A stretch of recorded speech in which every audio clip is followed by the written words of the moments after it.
أشهد أن لا إله إلا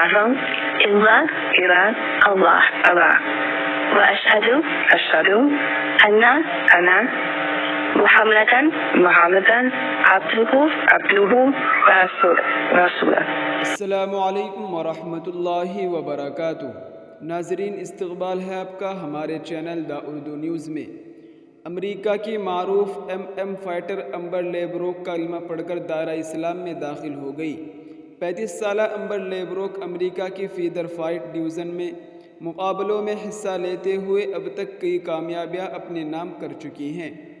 جی ہاں ناظرین، آپ کو بتاتے چلے کہ غیر ملکی میڈیا سے گفتگو کے دوران امبر لیبروک نے اسلام قبول کرنے سے متعلق بتایا کہ ان کے مینٹور مجید حمید نے ان کی رہنمائی کی. انہی کی بدولت انہیں عقیدے اور عقیدت کا پتہ چلا اور ان کے لیے اسلام قبول کرنے کی راہ آسان بنی. امبر کے مطابق انہوں نے مقابلے میں شکست کے کچھ ہفتوں بعد اسلام قبول کیا کیونکہ اس وقت انہیں ہر جگہ اندھیرا محسوس ہو رہا تھا. اس مایوسی کے وقت انہوں نے دل سے اللہ کو آواز دی اور اس نے اسلام قبول کرنے جیسا تحفہ دیا.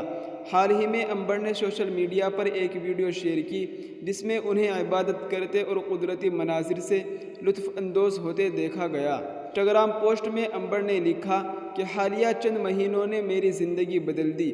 اس دوران زندگی میں کئی نشیب و فراز آئے. میں نے بے حد محنت کی. میری زندگی میں سب کچھ الٹا ہونے لگا تھا لیکن پھر پلک جھپکتے ہی سب سمجھ آنے لگا. ہر چیز مجھے اللہ سے قریب کرنے اور دین کی تلاش کے راستے پر لے گئی. مجھے نہیں پتا تھا کہ زندگی میں آنے والے اتار چڑھاؤ برکتوں کا راستہ بنانے کے لیے تھے. ایم فائٹر نے اپنی پوسٹ میں رواں برس کو اپنے لیے حیرت انگیز سال قرار دیتے ہوئے مزید لکھا کہ سب کچھ میری مرضی کے مطابق نہیں بلکہ یہ اللہ کی مرضی کے مطابق ہوا ہے اور مجھے اس پر پورا بھروسہ ہے. یہ ناظرین، یہ اس وقت کی بہت اچھی خبر آ رہی ہے جس سے ہم نے آپ کو آگاہ کیا ہے. آپ اس خبر کے متعلق کیا رائے رکھتے ہیں؟ اپنی رائے کا اظہار کومنٹ میں ضرور کریں اور کومنٹ میں ایک دعا یا جملہ ضرور لکھیں. السلام علیکم ورحمۃ اللہ وبرکاتہ.